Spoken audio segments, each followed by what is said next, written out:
Hace 50 años a esta hora, exactamente a esta hora, cientos y cientos, miles de jóvenes íbamos a ocupar centros de estudio y lugares de trabajo.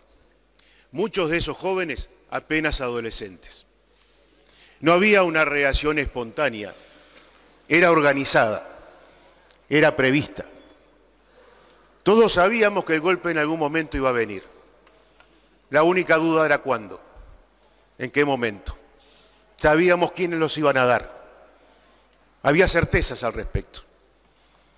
Y las organizaciones sociales y algunos partidos políticos habían previsto las medidas a tomar en ese caso.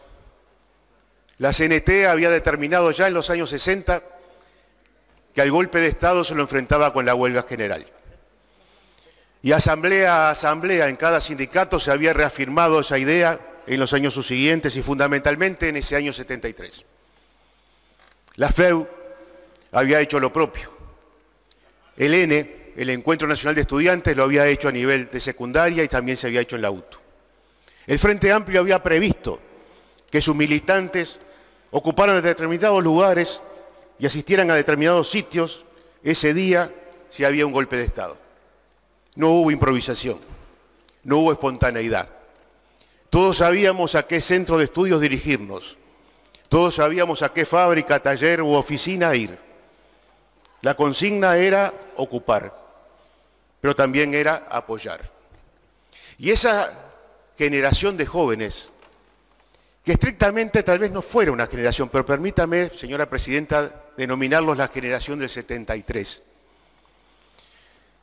sabían a qué iban. Por supuesto con incertidumbres, con dudas, con temores, pero sabían a qué iban. Venía de una época muy difícil, acá se ha descrito, de un mundo bipolar que dirimía sus tensiones no en el sitio de las grandes potencias, sino en el territorio de los demás países, y nuestro Uruguay no estuvo exento de ello. Veníamos de una sociedad sumida en la violencia y en el autoritarismo. Estos jóvenes habían sufrido ya la represión, la intervención en la educación, la cárcel en muchos casos simplemente por manifestarse. Habían enterrado compañeros y compañeras por estar en manifestaciones. Habían vivido con horror los primeros mártires estudiantiles. No eran inocentes, no iban a cualquier cosa. En esa sociedad convulsa también había esperanzas, porque el país había empezado a cambiar. Había luces al final del túnel, pero sabíamos que ese era el momento de la oscuridad y que había que enfrentarlo. Y que cada uno ahora, a lo largo del tiempo, se deberá hacer cargo de qué actitud tomó, más allá de explicaciones, más allá de lecturas históricas.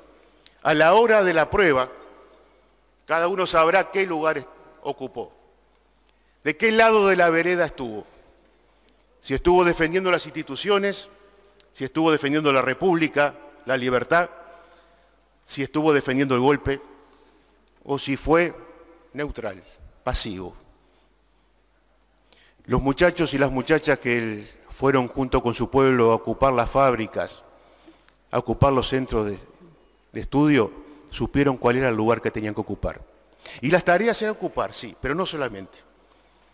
Había que practicar la solidaridad, porque un detalle no menor, señora presidenta, el golpe se dio el 27 de junio y muchos trabajadores, muchas trabajadoras, no pudieron llevar ese fin de mes el sueldo a su casa. Y los jóvenes tuvieron, entre otras cosas, la actitud de salir a buscar solidaridad. Muchas veces a buscar comida, recorrer las ferias, los barrios, las pequeñas almacenes, informar, repartir volantes, volantear, hacer manifestaciones relámpagos. Y no nos olvidemos, para entender en qué momento se estaba y por qué había que tener coraje y responsabilidad para estar en la calle en esos días, que el 6 de julio asesinaron a Ramón Peré en una volanteada. Lo mataron por la espalda. Tenía 28 años, 2 hijos. Era estudiante y docente de veterinaria. Militante de la FEU y del Partido Comunista. Pero apenas 2 días después, asesinaron también por la espalda a Walter Medina, 16 años, estudiante, militante socialista. Su delito, grafitear un muro diciendo consulta popular. Ese era el clima de esos días. Pero aparte cientos de jóvenes fueron detenidos, reprimidos, llevados a cuarteles, a celdas de comisarías, al Cilindro, que lo inauguraron como cárcel. Pinochet haría lo mismo después con el Estadio Nacional, en Chile.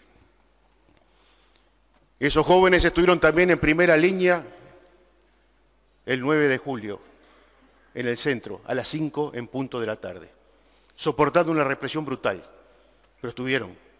Y luego, en los años siguientes, cuando se levantó la huelga, cuando se pasó a otra etapa de resistencia, también siguieron estando.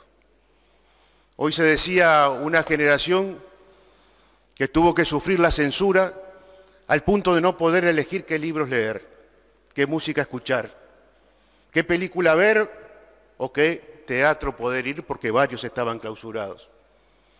Tener que soportar una educación con programas y docentes de bajísima calidad, porque los mejores profesores, las mejores maestras, o estaban presos, exiliados o despedidos. Tuvieron que pasar años para que pudieran votar por primera vez. Y en el 84 lo fueron a hacer con sus hijos de la mano. Aquellos jóvenes del 73 pudieron votar por primera vez, tal vez con sus hijos de la mano, por los años que habían pasado. Señora Presidenta, ayudaron a la salida democrática, pero durante todo ese tiempo resistieron, organizaron, tuvieron la creatividad para poder violar las normas de la dictadura a través de crear nuevas formas culturales, nuevas formas artísticas que iban contra la férrea censura que se había impuesto. Estuvieron en cada lugar que había que estar, cumplieron con su compromiso, lucharon por la libertad, por la democracia, por la república, sin discursos, simplemente con su vida, poniendo el pellejo en cada acción que hacían. Por eso, señora Presidenta, más allá de qué partido representamos o representaban, yo hoy quiero homenajear a las muchachas y a los muchachos del 73, los que tuvieron el coraje, la valentía y la lucidez de enfrentarse con la dictadura, costara lo que costara. Hoy estamos en democracia, hoy gozamos de libertad, hoy tenemos un parlamento democrático. Hoy puedo decirles a aquellos muchachos, muchachas y a veces gurises, simplemente ganaron. Muchachos, muchachas, ganaron. Gracias, Presidente.